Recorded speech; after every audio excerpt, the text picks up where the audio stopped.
ওনাকে নোটিশ না পাঠিয়ে কি কেক ফাটাবে? আইনের রক্ষক যিনি ছিলেন তার ঘরেই যদি এমন বেআইনি ঘুঘুর বাসা হয়, তাহলে সেই রাজ্যের অবস্থা কেমন? এখন বুলডোজার দিয়ে ভাঙবে না পাথর ছুঁড়ে ভাঙবে সেটা তো সরকার ডিসাইড করবে, নাকি ওই অনুজ পান্ডের বাড়ির মতন পাবলিক উঠে ভাঙবে, কিছুও হতে পারে। অনুজ পান্ডের বাড়ির মতন হাতুড়ি দিয়ে পাবলিকও ভেঙে দিতে পারে। এবার ওই চটি বাংলার মানুষ ওদের গালে ফটাফট মারবে, ফটাফট মারবে, বাড়ি থেকে বেরোতে পারছে না। কারণ কি জানেন, আমরা হেরেছিলাম। আমরা হারলেও জনরোষ আমাদের ওপর ছিল না। আমাদের কেউ চোর বলেনি, আমাদের দরজায় এসে কেউ পেচ্ছাপ করে দিয়ে যায়নি। 21-এ আমরা হেরেছিলাম। সে আমাদের আমার বাড়ি হোক কিংবা শুভেন্দু বাবুর বাড়ি হোক বা দিলীপ ঘোষের বাড়ি হোক, কেউ এসে মূত্র বিসর্জন করে দেয়। শুভেন্দু বাবু বলেছিলেন না যে প্যারাশুটে নেমেছে, লিফটে উঠেছে, এরা হচ্ছে সেই নেতা। ঠিক 5 বছর আগে আজকে অভিষেক বন্দ্যোপাধ্যায়ের জায়গায় সেদিনের শুভেন্দু অধিকারী ছিলেন। কাজরি বন্দ্যোপাধ্যায় 5 কোটি টাকা রোজগার করেছেন, ব্যাংক অ্যাকাউন্ট আছে, কি করে? সমাজ সেবা করে। তো ভাই মাদার টেরিজা যা পারলেন না, সিস্টার কাজরি সেটা করে দিলেন। ওনাকে নোটিশ না পাঠিয়ে কি কেক ফাটাবে? আরে ওর নোটিশের দরকার কি? সবাই জানে ওটা বেআইনি, ভাঙতে হবে। আইনের রক্ষক যিনি ছিলেন তার ঘরেই যদি এমন বেআইনি ঘুঘুর বাসা হয়, তাহলে সেই রাজ্যের অবস্থা কেমন?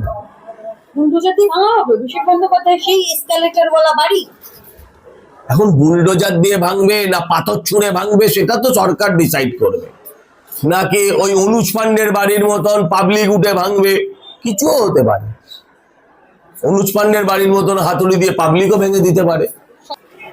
এদের টালির চাল বলে 300 টাকার শাড়ি, 100 টাকার চটি, 30 টাকার চটি, হাওয়াই চটি, ওই 30 টাকার হাওয়াই চটি। হাওয়াই চটির ফিতেও 30 টাকায় পাওয়া যায় না যদিও, হ্যাঁ, তো সেটা পড়তো নাকি 300 টাকার শাড়ি, 300 টাকার শাড়ি। অ্যাপেলের 2 হাতে 2টো ফোন, সেগুলোর আমি কথা ধরছি না, যেটা শাড়ি আর চটিটাই ধরছি। এবার ওই চটি বাংলার মানুষ ওদের গালে ফটাফট মারবে, ফটাফট মারবে। বলছি অভিষেক বন্দ্যোপাধ্যায় হাইকোর্ট দ্বারস্থ হচ্ছে, কিছু কি টের পেয়েছেন? কিছু কি আজ পেয়েছেন? এত তড়িঘড়ি, এত হাইকোর্ট কেন? শুনুন, আমি আপনাকে একটা কথা বললাম। শুভেন্দু বলেছিলেন না যে প্যারাশুটে নেমেছে, লিফটে উঠেছে, এরা হচ্ছে সেই নেতা। ঠিক 5 বছর আগে আজকে অভিষেক বন্দ্যোপাধ্যায়ের জায়গায় সেদিনের শুভেন্দু অধিকারী ছিলেন। আমাদের 77টা ছিল, ওদের 80টা, তফাৎ কিছুই নেই। কিন্তু ঘরে ঢুকে বসে থাকেনি শুভেন্দু বাবু বা আমাদের বিরোধী নেতারা। তারা অন রোড ছিল, একদিন দুদিনের ট্রমা কাটিয়ে তারা রাস্তায় নেমে পড়েছিল। এরা কিন্তু বাড়ি থেকে বেরোতে পারছে না। কারণ কি জানেন, আমরা হেরেছিলাম। আমরা হারলেও জনরোষ আমাদের ওপর ছিল না। আমাদের কেউ চোর বলেনি, আমাদের দরজায় এসে কেউ পেচ্ছাপ করে দিয়ে যায়নি। খারাপ ভাষা, এটা তো বাস্তব। মূত্র ত্যাগ বললে, যদি মূত্র বিসর্জন বললে যদি আপনি খুশি হন, সেটাই শুনবেন। কিন্তু এটাই তফাৎ যে 21-এ আমরা হেরেছিলাম। সে আমাদের আমার বাড়ি হোক কিংবা শুভেন্দু বাবুর বাড়ি হোক বা দিলীপ ঘোষের বাড়ি হোক, কেউ এসে মূত্র বিসর্জন করে যায়। লিপস এন্ড বাউন্সের কোম্পানির মালিক হয়, 17টা প্লট হরিশ চ্যাটার্জি স্ট্রিট, একদম রমরম। আরে এটা ছাড়া তো 35টা প্লট তো ওর ভাই পোড়া করে রেখেছে। কাজরি বন্দ্যোপাধ্যায়, আচ্ছা, কাজরি বন্দ্যোপাধ্যায় 5 কোটি টাকা রোজগার করেছেন, ব্যাংক অ্যাকাউন্ট আছে, কি করে? সমাজ সেবা করে। তো ভাই মাদার টেরিজা যা পারলেন না, সিস্টার কাজরি সেটা করে দিলেন। এই শাস্তি পেতে হবে না? পেতে তো হবেই গো। সোনা পাপ্পু ইডি রেডারে।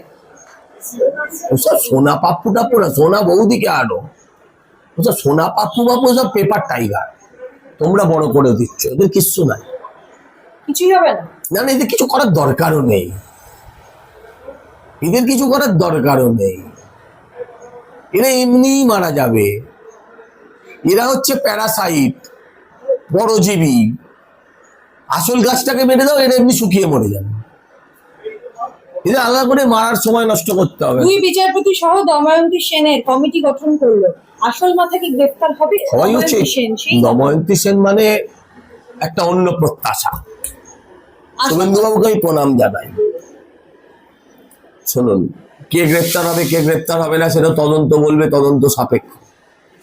কিন্তু যেভাবে উনি জহুরির চোখ দিয়ে এক এক করে সঠিক লোকেদের তুলে আনছেন এবং যাদেরকে ছুঁড়ে ফেলার দরকার তাদের ছুঁড়ে ফেলছেন, সেটাকে সম্মান। খেলা কি শুরু হয়ে গেছে? অভিষেক বন্দ্যোপাধ্যায় বলেছিল যে খেলা হবে। ও 12টা, 4টে, 2টো বিভিন্ন টাইম দিয়েছিল। ওই যে জনতাকে টাইম দিয়ে দেয়, ওই জনতা যদি টাইম দেয়